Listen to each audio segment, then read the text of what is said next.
Et voilà, nous allons continuer nos rencontres sur le plateau du Café des Libraires jusqu'à ce soir, jusqu'à 18h ce soir, sans interruption d'ailleurs ce midi.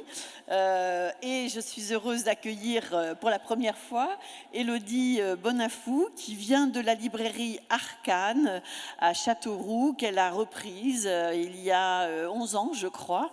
Hein, et c'est une librairie qui a une longue histoire puisqu'elle a été créée en 1828, je crois, au cœur du vieux Châteauroux. Et c'est une librairie généraliste. Bienvenue. Bienvenue, Élodie. Merci beaucoup. Alors, nous allons parler d'héritage résilient et de livres, plus exactement des livres des auteurs parus qui sont sur ce plateau. Alors, je vous les présente. Katharina Vermette, qui est née dans le Manitoba, à Winnipeg, au Canada. Elle était née d'un père métis et d'une mère ménonite, dont on parlait tout à l'heure, justement. Donc, on sait maintenant ce que c'est, puisque Jonathan Franzen nous l'a expliqué. Katharina Vermette écrit de la poésie. Elle a eu le prix du gouverneur général pour son premier recueil de poésie. Et son premier roman, Les femmes du North End, a été salué par la presse. Et on pense que c'est une des jeunes écrivaines très prometteuses de sa génération. J'ai eu le plaisir de la recevoir à Saint-Malo aussi. Elle est venue au festival Étonnant Voyageur. Donc ce lieu, le North End, est très très important puisque son recueil de poésie en parlait déjà et son livre nous y ramène. Elle dit que c'est un lieu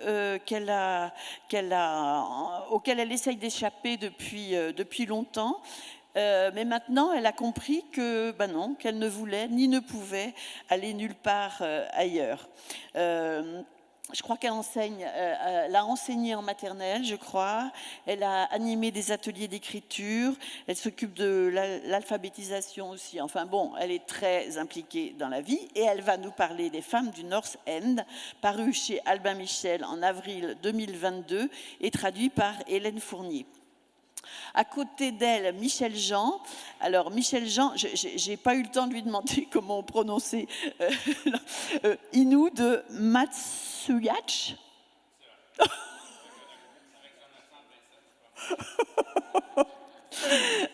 C'est dans la région du lac Saint-Jean. C'est ça. Hein. Alors, vous êtes écrivain, journaliste d'investigation, auteur de nouvelles. Vous avez beaucoup travaillé pour la télévision. Vous avez eu des responsabilités, peut-être toujours d'ailleurs, je ne sais pas, dans ces milieux de l'audiovisuel. Voilà, vous avez écrit Un monde mort comme la lune en 2009, Une vie à aimer en 2010. Elle et nous en 2012, un livre très imprégné de la vie de votre grand-mère. Je sais, on ne l'a pas eu, on ne parle pas de ce livre aujourd'hui. C'est parce que quand ils l'ont publié en France, ils l'ont publié sous le titre Atouk. Oui. Mais c'est à peu près le même roman que j'ai retravaillé. Oui. Ah, c'est sur le... Voilà, j'avais pas compris alors, d'accord. Ça devient confusant, les livres changent de titre. On a l'air d'avoir écrit plus de livres qu'on en a écrit en réalité. Tsunami est sorti en 2017. Voilà, et donc on va découvrir Atouk aujourd'hui, qui est paru chez Des Paysages en juin 22. Et on en parle tout à l'heure. Et puis, à côté de vous et à côté de celui qui va assurer la traduction, qui s'appelle Lucas McCall, qui est pour la première fois au festival America. J'ai pas parlé tout à l'heure de Morgane Cézanne, qui est interprète professionnelle, elle aussi, qu'on avait déjà vue. J'ai déjà vu. Voilà. Et donc, Kawai Strong Washburn est né sur la côte Amakua, à Hawaï. Il vit aujourd'hui à Minneapolis, dans le Minnesota. Il faut me reprendre si je dis des bêtises, il ne faut pas hésiter. Euh, Ses œuvres ont été publiées dans de prestigieuses revues américaines. Et là, alors, moi, j'ai pas mal entendu parler de ce livre par tous les gens qui l'ont lu.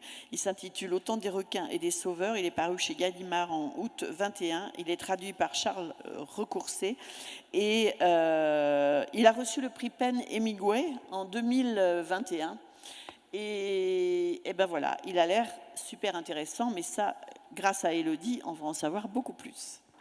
Merci Maëtte. Alors effectivement, on va parler d'héritage résilient, c'est le nom de cette rencontre. Alors il s'agit bien sûr de l'héritage que chacun reçoit et donne. Il s'agit aussi beaucoup, avec ces trois auteurs, du lien et de l'héritage des nations autochtones dans l'Amérique contemporaine. On va commencer avec vous, Michel Jean, en français. C'est ça, j'ai pas d'amis, moi, avec moi, je suis seul ici. Je suis un peu envieux. Alors, on est sur le territoire Innu, donc on disait avec Maëtte au nord-est du Canada, à l'extrême nord.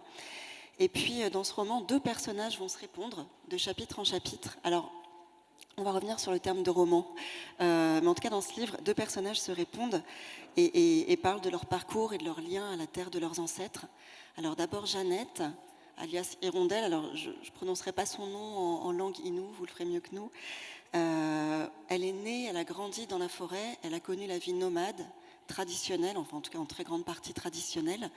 Et puis elle a choisi de se sédentariser par amour pour épouser un homme blanc, voilà, après quelques années de scolarité.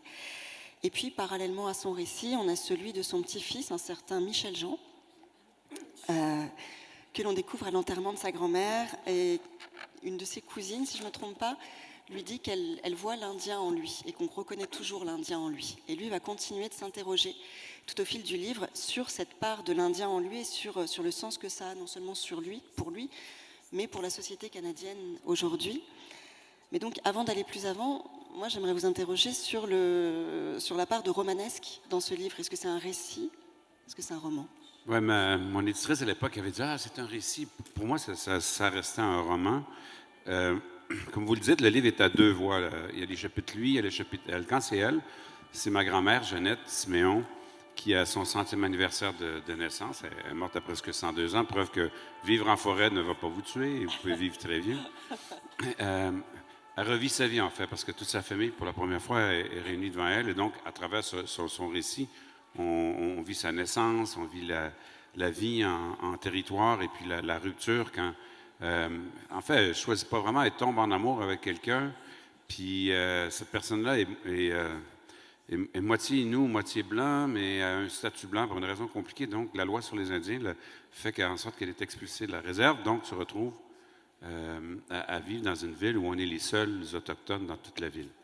Alors, à l'époque, vous imaginez, c'est peut-être pas le Mississippi pour les Afro-Américains, mais c'est quand même pas la joie. Et donc, on suit son cheminement. Puis moi, dans les chapitres, lui, c'est moi qui raconte des souvenirs ou des événements liés au racisme. Et en réalité, ce que j'ai voulu faire dans ce roman-là, c'est ces deux voix-là qui tissent le livre, parlent de c'est quoi l'identité autochtone aujourd'hui. Alors, est-ce que c'est roman, récit? Honnêtement, je ne sais pas trop. Pour moi, c'est un livre, là. Et il y a clairement une part de roman dedans. Il y a clairement une part de vrai aussi. Ben, en fait, il y a beaucoup de vrai, mais il y a beaucoup de trucs qui sont arrangés. La part lui, tout est vrai dedans, à peu près. La part elle, c'est de la fiction basée sur la réalité. Moi, je cherchais juste à raconter une histoire et je pige dans... C'est la seule fois, en fait, dans tous les livres que j'ai écrits, puis j'ai quand même écrit 8 romans, où je parle vraiment de moi. Puis c'est parce que c'était comme plus personnel comme thème. Alors, je ne savais pas trop quelle voie, puis je comprends que c'est un roman difficile à classer, mais je considère ça comme un roman personnel. Ah, c'est une bonne définition, moi, je trouve, roman personnel. C'est bien. Ouais, c'est joli. Le livre s'ouvre dès le départ sur la parole de Jeannette, qui nous raconte un morceau de tradition Innu autour de la naissance d'un enfant. C'était important pour vous de donner à lire, à comprendre, à voir ces traditions? Oui, beaucoup, parce que faut comprendre qu'on est ici, puis je vais vous dire une chose, j'ai vu plus d'Autochtones depuis que je suis à Vincennes que quand je suis à Montréal. parce que et j'ai vu plus de livres autochtones aussi au Festival America que j'en vois dans n'importe quelle librairie au Québec. Alors, ce que je veux dire par ça, c'est que les Autochtones vivent souvent dans les régions plus éloignées et notre histoire, notre littérature, elle est complètement ignorée, écartée, elle n'existe nulle part. Les jeunes, par exemple, aujourd'hui, ils grandissent, ils vont au système scolaire, sont élevés en fonction du système scolaire. Ils ont les mêmes livres d'histoire que les autres jeunes. Donc, l'histoire, ça commence en 1492 avec Christophe Colomb. Ça fait 5000 ans qu'il y a des preuves, qui démontrent une existence à Machtoyat, ma communauté. Depuis 5000 ans, il y a des gens qui vivent là, mais évidemment, on ne parle pas de ça. Dans les livres d'histoire, on parle de Christophe Colomb, on parle de Jacques Cartier, on parle de la conquête. Donc, les jeunes ne voient pas, et la transmission orale ne se faisant plus, même le mode de vie ancestral, traditionnel, nos traditions, tout ce qui fait partie de notre imaginaire aussi, tout ça, évidemment, ils ne l'apprennent pas. Donc, le risque, c'est que ça se perde. Et moi, parfois, dans les livres, et notamment dans Antuk, j'ai voulu, je l'ai refait ensuite dans Cocum plus tard, mais dans Antuk, ce que ça permet, c'est qu'on comprend un peu, je pense, davantage que ce que c'était la vie des gens qui vivaient en territoire. En passant, il n'y avait pas de tipi comme derrière ici. C'était d'autres genres de temps. Et donc, j'essayais de décrire qu'est-ce qu'il y en était, puis de montrer aussi, surtout qu'à travers ça, il y a des valeurs humaines, culturelles, il y a un savoir aussi. Les gens savaient soigner, les gens savaient comment vivre. Et les gens, contrairement à ce qu'on pense, ne vivaient pas du tout dans la misère, ils vivaient très bien. Je veux dire, moi, quand j'ai écrit le livre au début, j'avais écrit une phrase, puis j'avais écrit, je parlais de... Jeannette parlait, puis je disais, oui, dans cette vie de misère, en voulant dire dur, j'avais fait lire à ma mère, puis ma mère me dit, ma mère n'a jamais dit qu'elle a vécu dans la misère. Ah, t'as raison. J'ai enlevé mon misère. Et donc, il y a cette volonté-là de témoigner de ça. Parce que, comme je dis souvent, mais si nous, on ne raconte pas nos histoires, qui va le faire à notre place? C'est important. Il est beaucoup question de métissage dans votre livre, alors certaines fois très attendu, d'autres fois plus inattendu et plus improbable. Il est difficile, certainement encore aujourd'hui, pour un Innu de trouver sa place dans la culture canadienne, ou en tout cas ça reste un sujet délicat et compliqué. Oui, ça reste encore délicat. Je dirais davantage encore, je pense, dans le Canada français. Parce qu'au Québec, il y a une dimension supplémentaire, c'est que les Québécois, en fait beaucoup de Québécois, l'identité québécoise, c'est quelque chose qui est un sujet de combat depuis la conquête. Et quand les Autochtones arrivent derrière et racontent « Ouais, mais on était là, nous aussi », ça vient heurter certaines personnes.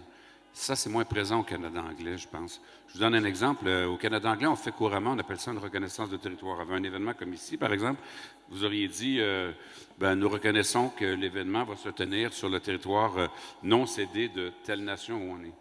Mais au Québec français, on ne fait jamais ça, ou presque. Ça choque les gens. Ils n'acceptent pas ça.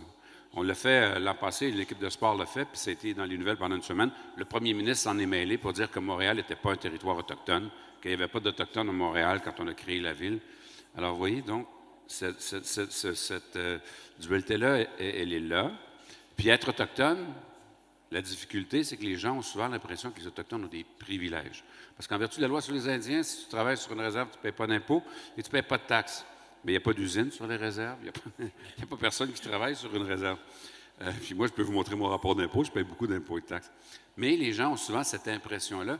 Et au Québec, comme on dit souvent, il y a une expression qui dit que quand il y a un blé d'Inde qui pousse plus haut que les autres, on le coupe. Hein, on aime que tout le monde soit égal. Donc, ça crée aussi des tensions, puis il y a beaucoup d'incompréhension. Alors, tout ça fait que l'identité autochtone, c'est quelque chose qui reste encore aujourd'hui pour beaucoup un malaise et quelque chose qu'on affirme. Moi, à travers mes romans, les gens lisent mes romans et souvent m'écrivent puis me disent je savais pas que c'est comme ça, je m'excuse, j'ai honte, qu'est-ce que je peux faire? Parce que les Québécois ont une connaissance très, très, très peu importante de leur histoire avant l'arrivée des Européens et de l'histoire des peuples autochtones qui vivent sur le même continent et sur le même territoire qu'eux. Et que reste-t-il, du coup, c'est la question qui traverse beaucoup votre roman, de l'Indien nomade chez son descendant aujourd'hui, lui qui n'a pas connu la vie traditionnelle? Alors ça, c'est une bonne question. Comme on dit en bon québécois, c'est la question à 100 piastres. Et c'est la question que je me suis posée. En fait, qu'est-ce qui est arrivé pour moi, c'est que, comme j'expliquais, ma famille a vécu à Alma. Et donc, pour éviter de se faire trop montrer du doigt et d'être trop victime de racisme, ce qu'ils ont fait, c'est qu'ils ont cherché à passer inaperçu. Ma grand-mère, par exemple, qui est née dans une tente, était habillée en couturier Simon Chang. Je ne l'ai jamais vue mal coiffée, toujours bien maquillée. Par contre, l'été, quand elle partait avec ses sœurs, 2 mois dans une tente, c'était une autre femme. Et donc, moi, j'ai grandi dans cet environnement-là où on cherchait à disparaître. Mais en même temps, j'ai été habité, on parle de résilience, mais j'ai été habité par des personnages qui font partie de notre... c'est comme un peu la mythologie, les tantes Marie, Christine, Thomas Siméon, mon arrière-grand-père, toute la famille Siméon, la vie en territoire. Puis je trouvais nulle part de réponse. Je voulais apprendre l'Inuaimun, il n'y avait pas moyen de le faire. Je demandais à ma grand-mère, elle était réticente. Et c'est qu'à son décès, là, je me suis dit, ben, j'ai perdu la personne qui était comme ma main que j'aurais pu prendre pour passer au travers du miroir. Et là, Jeannette est venue me voir, puis elle me connaissait de la TV, puis elle me dit, tu sais, Michel, elle dit, il faut que je te parle. Je dis oui. Puis elle me dit, puis je l'ai écrit dans le livre, elle me dit, toi, je te vois souvent dans des... j'ai dit, non, ça me dit, Michel, elle dit, l'Indien, tu l'as en toi, comme vous avez dit. Je dis, qu'est-ce que tu veux dire par ça? Bien, je te vois souvent dans des situations où, toi, tu es dans une situation où les gens s'énervent autour de toi, puis dans mon métier de journaliste, Oui, c'est ça. c'est vrai que ça arrive, là, quand même. Puis moi, elle dit, toi, tu restes toujours calme. Et c'est vrai que je suis comme ça. Elle dit, ça, c'est indien. Là, ça m'a frappé parce que c'est vrai que je suis comme ça, mais moi, j'ai toujours pensé que c'était un trait de caractère. De bon caractère, je précise. Mais là, elle me disait, non, c'est un trait culturel. Alors, quelle est la part qui a survécu au fait que j'ai grandi dans un univers alloctone? Et là, c'est là que moi, j'ai vraiment commencé la démarche, puis à me rapprocher de la communauté. Puis maintenant, c'est fait, mais c'est difficile quand même. C'est dans un autre de mes livres, je disais, ils ont essayé de nous apprendre, de nous faire perdre notre langue, mais un Innu qui parle français, ça reste un Innu, mais avec une blessure de plus. C'est-à-dire que, tu sais, tantôt, le thème, c'est résilient. Mais on n'est pas résilient, on n'a juste pas le choix. Parce qu'on est là. Puis on ne peut pas oublier le passé. Je ne peux pas oublier les histoires que j'ai entendues depuis que je suis jeune, auxquelles moi, je me sens prêt naturellement. Donc, c'est là, ça fait partie de moi. C'est difficile à vivre dans un monde où les gens ne comprennent pas. D'où l'importance de les raconter, et voilà, donc, de les écrire, notamment, c'est une des raisons pour de laquelle nous on les écrit. transmettre. Voilà, Atouk de Michel Jean aux éditions des Paysages. Merci beaucoup. C'est celui-ci.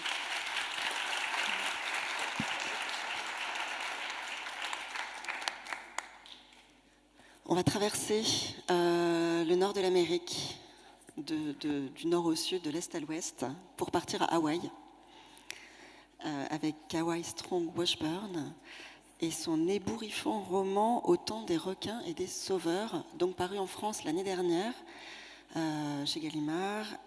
C'est un premier roman, je ne dis pas de bêtises. Les héros de ce roman sont une famille, alors 5 personnes, les 2 parents, au départ 2 petits garçons, puis auquel viendra s'ajouter une petite fille. Ils s'apprêtent à quitter leur île pour des raisons économiques, pour aller chercher du travail et un peu la fortune plus loin. Et puis juste avant de partir, ils se payent un voyage en bateau. Un bateau avec un fond en verre pour observer les fonds marins. Et puis le petit garçon Nainoa tombe à l'eau. Et là, l'improbable et l'impensable se produit. Les requins sont là, mais ils ne le mangent pas. Ils le ramènent sain et sauf à sa famille. Alors ça, c'est le point de départ. C'est le point de départ du roman qui va donner une aura surnaturelle à la vie de ce garçon et du coup à la vie de toute sa famille. Alors, à Nainoa lui-même, parce que manifestement, il a un lien et un rapport au vivant extrêmement vif, extrêmement particulier.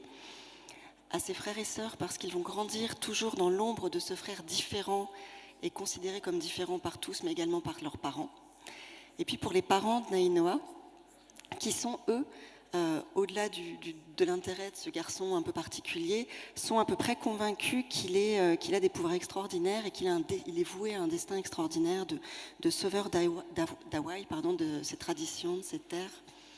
Et c'est là-dessus que j'aimerais vous interroger en premier, justement, sur ce lien physique très fort qu'entretiennent les membres de la famille Flores à la terre d'Hawaï.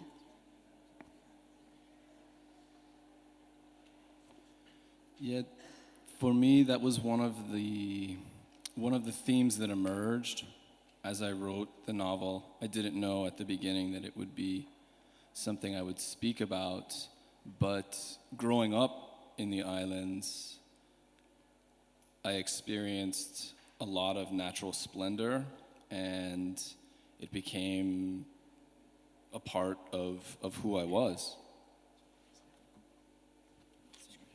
Excuse-moi, j'ai perdu le micro. Oui, alors pour moi, c'est un thème qui a véritablement émergé le long de l'écriture de ce roman. Je ne savais pas, en me lançant, quel était vraiment le sujet principal, mais il a fini par émerger. Et c'est vrai qu'en grandissant à Hawaï, on est constamment entouré par cette splendeur naturelle. And over the course of the story, we come to see that the family, because of economic reasons, is forced to leave the islands and to be sort of disconnected from that natural world. And it isn't until later in the novel when they start to realize or feel that disconnection that there's a very strong call to come home. And I believe that that can be a way to describe the larger issues of the struggle between development economically and trying to hold on to not only culture but to a way of life that is in harmony with nature.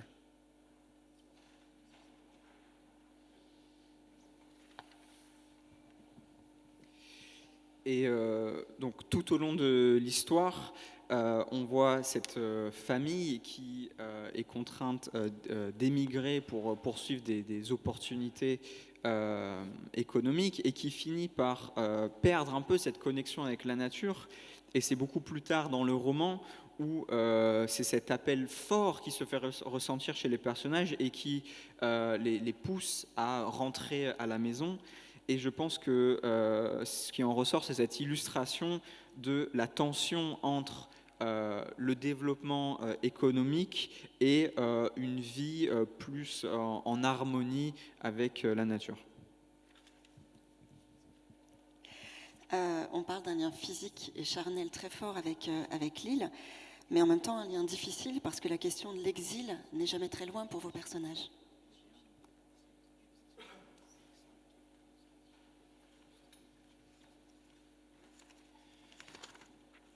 It's interesting because Hawaii is part of the United States now, but it was once a sovereign kingdom.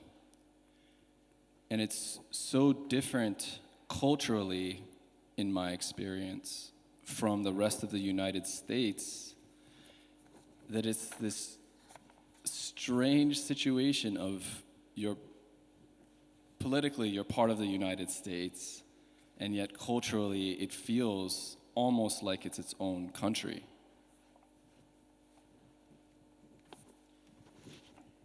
Oui, alors c'est intéressant car Hawaï fait maintenant partie des États-Unis, mais pendant longtemps, ça a été un royaume fort et indépendant. Et c'est vrai que la situation est tellement différente que le reste des États-Unis. On a cette situation très particulière où politiquement, oui, on fait partie des États-Unis, mais culturellement, ça n'a absolument rien à voir. And so because of this, the United States has not really come to terms with its colonial history. In the United States, it's not a place where people still think of the United States as being a colonizer. And because of this, the identity you have if you come from one of the places that's been colonized, you end up in a place where you don't feel like it's recognized or understood. And so it can feel like as if you're in exile, even though you're within a country that you're a citizen of that country, and yet because the colonial history hasn't been recognized, it leaves you in a feeling like in a state of exile.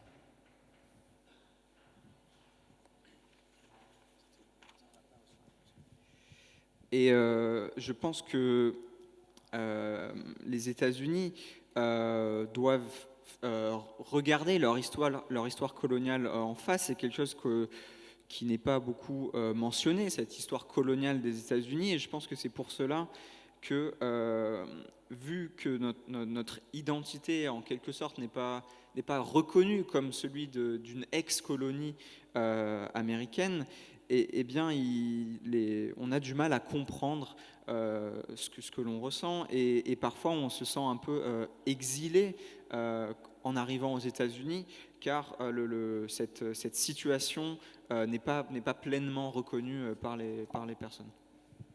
Ouais, d'ailleurs, on a l'impression que les autochtones ont un lien à la culture américaine un peu ambigu quelque part entre le rejet et la tentative d'intégration.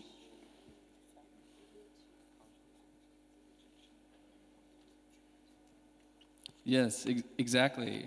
And it's strange because for me, when I left the islands and I went to the United States, the continental United States, the way that people thought of the islands was as a tourist destination, a place that you go on vacation, but they didn't recognize that it had once been its own kingdom. It was once an entirely sovereign kingdom with its own culture and history and language. And so that part of it feels like a very one-way relationship.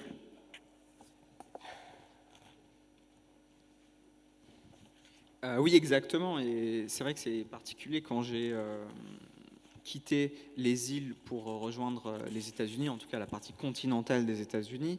J'ai vu cette façon de voir les îles qui était tout simplement un joli lieu touristique où on pouvait aller passer ses vacances, tout en ignorant totalement que Hawaï était un ancien royaume souverain avec sa culture et son histoire propre. Et j'ai vu en réalité une sorte de relation à sens unique. And it also, as I wrote the novel, I came to see, even within the family, there's a certain sense of exile from each other. They want to, the children want to each be their own person, and yet they still have this responsibility to the family as a whole. And now that you're asking the question, I see how perhaps you can think of the relationship between Hawaii and the United States to be that same thing, where there's a responsibility to each other, but there's also a desire for independence. Oui, et c'est vrai qu'en écrivant, je me suis rendu compte que dans la famille, finalement, il y a cet exil vers les États-Unis, mais il y a également une sorte d'exil entre les personnages. Les enfants veulent mener leur propre vie, être indépendants, mais tout de même, ils restent liés les uns aux autres. Et c'est vrai qu'il y a peut-être un parallèle avec cette relation entre Hawaï et le reste des États-Unis. Alors une dernière question. Sur le travail narratif en tant qu'auteur que vous avez fait justement pour sortir de cette donnée presque politique et sociologique et donner chair et corps à des personnages dans le cadre de ce roman. Yeah, it's a long process. It took me 10 years to write the novel. And part of what was a challenge is the characters are not based on me or my family. They're only just observations I've made of human nature and the feeling of the islands. And so I had to create these characters and spend time understanding how they think and what that means about how their language would be, and to construct an entire person for each of the characters in the novel. I mostly try to think of aspects of the United States I had observed and how a character could personify each of those aspects.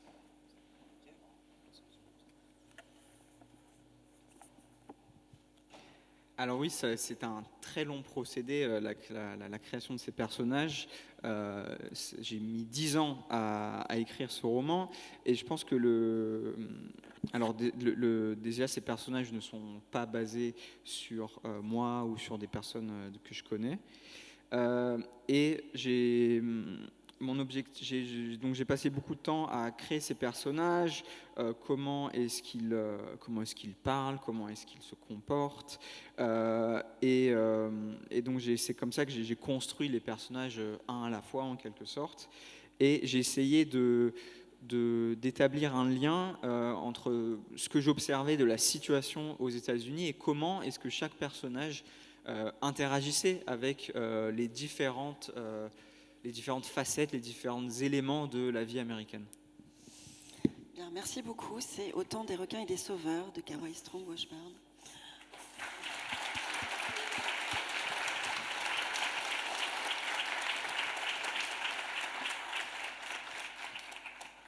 Et nous allons terminer cette table ronde avec Katharina Vermette et son roman publié chez Albin Michel, Les femmes du North End, qui a été assez remarqué. Alors, on est à Winnipeg, donc on continue notre voyage dans l'espace et dans le temps. Cette fois-ci, on est de retour au Canada, au centre, juste au-dessus de la frontière états-unienne.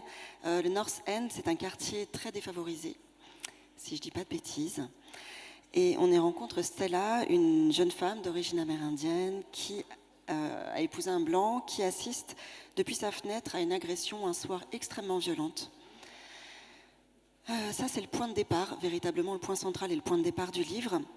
On va croiser dans ce roman toute une galerie de personnages féminins de la communauté indienne, au destin interconnecté et qui sont tous liés de près ou de loin à cette agression initiale, à cette violence initiale. Alors, la première question, évidemment... On a des personnages masculins, évidemment, dans ce roman, qui sont présents et qui sont importants, mais qui sont des personnages secondaires. Pourquoi est-ce que vous avez choisi, délibérément, et jusque dans le titre, de donner la parole aux femmes du North End ?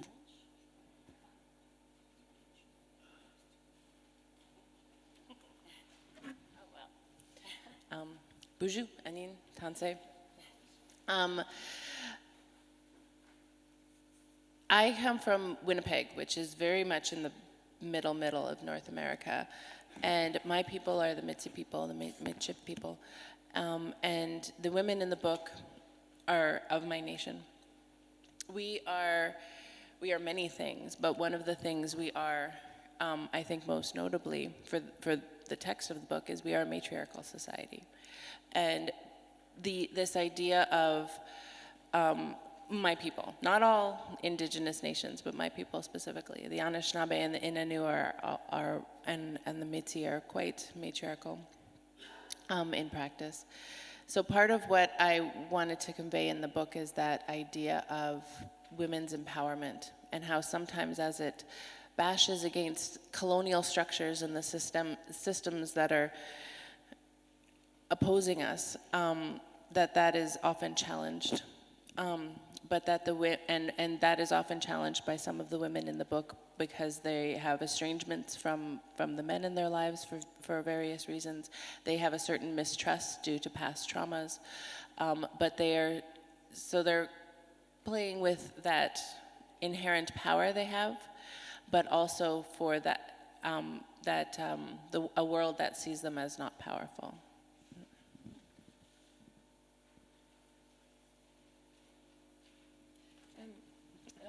Bonjour à tous.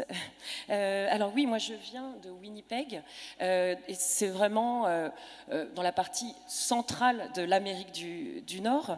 Donc je suis issue du peuple Métis, Méchif. Et les femmes que je dépeins dans mon livre viennent de cette même nation, ma nation à moi, Métis. Et donc, on pourrait se définir à travers beaucoup de choses, mais j'aimerais insister sur le fait que nous sommes une société matriarcale avant tout. Et l'idée, dans mon livre et à travers, les femmes que je décris et la façon dont je parle de mon peuple, enfin, je veux dire, je parle ici de mon peuple, ma nation, donc la nation Anishinaabe et Métis, et pas de tous les peuples autochtones. Mais nous, on est vraiment donc une société très matriarcale, et pas seulement sur le papier. c'est aussi, on le vit en pratique.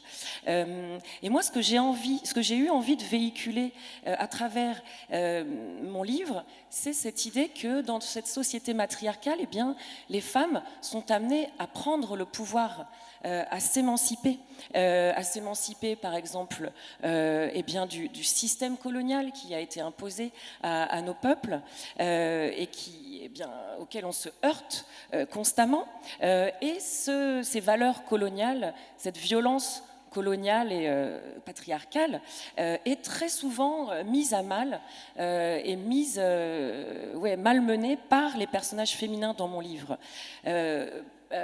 Alors pourquoi elles en viennent à faire ça, à se battre contre ces valeurs-là? Eh bien parce que il se passe des choses dans leur vie, des personnages, des gens dans leur entourage qui font qu'elles doivent lutter contre ces valeurs patriarcales. Il y a aussi, elles doivent parfois lutter contre des traumatismes qu'elles ont vécus.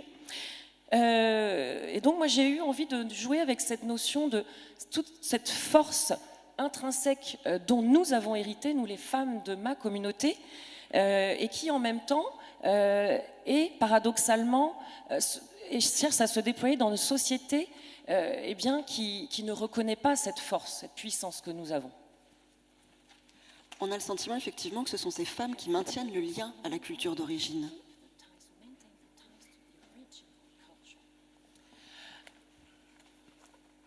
In this book, yeah. Because my characters are female and I wanted to explore the female experience in that. I don't think that there's an absence of connections to other genders to the culture. I just chose to explore women here. Oui, c'est vrai dans ce livre, parce que oui, la plupart de mes personnages principaux sont des femmes dans ce livre. Oui, je ne sais pas si j'ai voulu vraiment faire une telle dichotomie entre les genres. J'ai juste voulu explorer la part féminine de ma culture. Okay. Autant, tout à l'heure on parlait du lien à la terre physique, autant vous parlez-vous du déracinement et de la difficulté à s'intégrer à la société occidentale américaine, canadienne. There's a couple of things I play with as far as land connection, because the city is still land, but it is so often regarded as not traditional land. So the real Indians, as I explore that kind of idea in the book, belong outside in the bush, belong, being real, authentic. But at the same time, I live on my home territory. You know, it's no longer ours, it was taken from us, but we very much still live on that place. And that is the city, and that is the city that we founded. My people, my nation.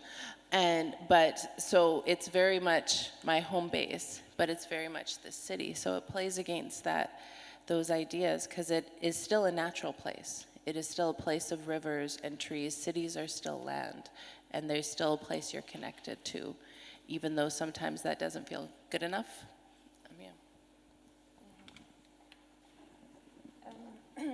Oui, je joue avec beaucoup d'éléments dans mon livre qui ont trait à cette connexion à la terre, parce que justement, en fait, ce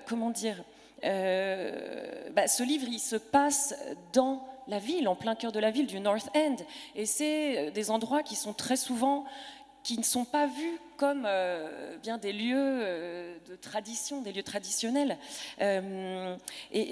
On a cette image qu'un vrai Indien authentique, lui, il devrait habiter dans la brousse, dans la nature, pas en ville, pour être un vrai Indien. Et moi, j'habite, je revendique le fait d'habiter sur mon territoire, mon propre territoire, celui de ma nation, territoire traditionnel, et ce territoire, c'est la ville. Et donc c'est à la fois mon chez-moi, au sens traditionnel, profond du terme, et en même temps c'est un lieu d'urbanité. Et donc il y a tout un jeu comme ça d'antagonisme, parce que donc voilà, je suis indienne mais je vis en ville, et la ville, en tout cas celle où j'habite, eh bien ça reste un territoire naturel. C'est un lieu où il y a des arbres, c'est un lieu où il y a des rivières, une rivière où il y a des endroits très paisibles d'ailleurs.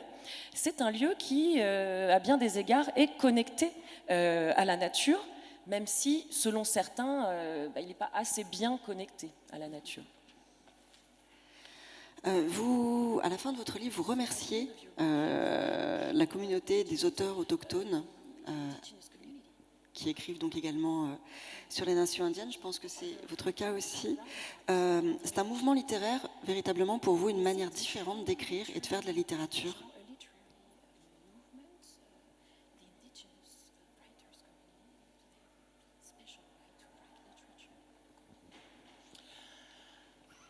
Yes, yeah, absolutely. Specifically in my acknowledgements, I thank my home community. We are Winnipeg is different than a lot of places, as is many places in Western Canada. We have a very large Indigenous population. We're about 20% of the population overall in Manitoba specifically, but in many Western. So the North End specifically is a very large Indigenous population in a regular city.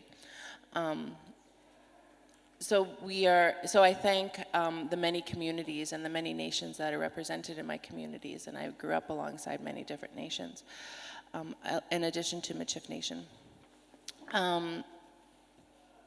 But I think, to your question about the literature that's coming out of North America, Australia, New Zealand, like it's really a truly amazing time to witness all of these books that are being published. It's very exciting. It's very exciting to me that I don't know everybody, because I've been around long enough that I used to know everybody, and now there's just so many more.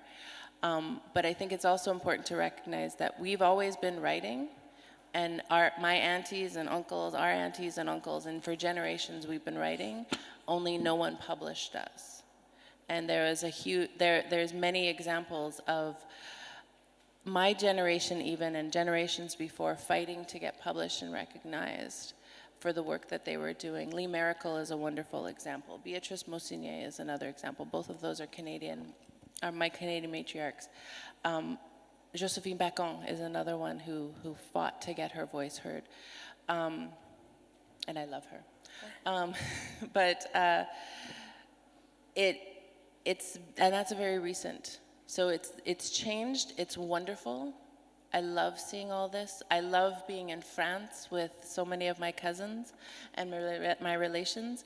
But we have always been here, and we have always been writing, definitely.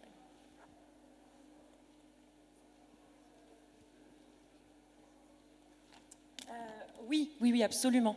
Et oui, surtout dans les remerciements dans mon livre, comme vous le disiez, je mets vraiment l'accent sur les gens de ma communauté, les gens de Winnipeg. Parce que Winnipeg, c'est un endroit qui est vraiment assez à part, qui ressemble à pas beaucoup d'autres villes canadiennes ou nord-américaines. Il faut savoir que dans le Manitoba, il y a environ 20% de la population qui est autochtone, ce qui est quand même vraiment beaucoup. Et le North End, donc ce quartier où se déroule mon roman, comporte une vraiment très très importante proportion de personnes indigènes pour une ville canadienne. Et donc, moi j'ai toujours été en contact avec beaucoup de nations, de gens originaires de nations autres que mon peuple à moi, qui est donc le peuple Métis. Et j'ai toujours pensé à leurs problématiques à eux aussi. Et donc pour revenir à votre question sur cette idée d'une littérature indigène à part entière, je partage cette idée. Et je trouve que c'est vraiment, c'est très très enthousiasmant ce qui se passe en ce moment, donc en Amérique du Nord, mais aussi en Australie, en Nouvelle-Zélande. Je trouve que c'est une époque formidable pour nous, peuple indigène autochtone, parce qu'il y a une quantité incroyable de livres qui paraissent et qui sont écrits par des personnes indigènes. Moi, je suis assez âgée pour avoir vécu une époque où, en tant que femme autochtone, je connaissais tous les autres écrivains autochtones. On était tellement peu nombreux. Et là, maintenant, je trouve super de ne pas connaître tout le monde, quoi, d'arriver à un festival et de me dire « Ah, mais je ne connais pas cet auteur alors qu'il est indigène ». Et je voudrais ajouter aussi qu'on a toujours écrit dans ma communauté. Mes oncles, mes tantes, même mes ancêtres de générations antérieures, on a toujours écrit, mais sauf qu'il n'y avait personne pour nous publier. Et justement, je pense à des figures importantes comme Lee Miracle ou Béatrice Mouchinet, Joséphine Bacon aussi. Donc ce sont des figures matriarcales des autrices. J'adore vraiment Joséphine Bacon. Et donc ça, c'est des personnes qui ont écrit, c'était assez récent, hein, leurs ouvrages. Mais donc voilà, il y a tout un tas de changements que je trouve vraiment, vraiment formidables. Et je suis vraiment très heureuse d'être ici en France avec autant de mes cousins indigènes, mais en même temps, on n'a pas attendu ce jour pour écrire, on a toujours écrit. Et bravo, et bien. Et on a toujours été là aussi. Bien, merci à tous les trois, merci à vos traducteurs et traductrices. Alors, je vais rappeler...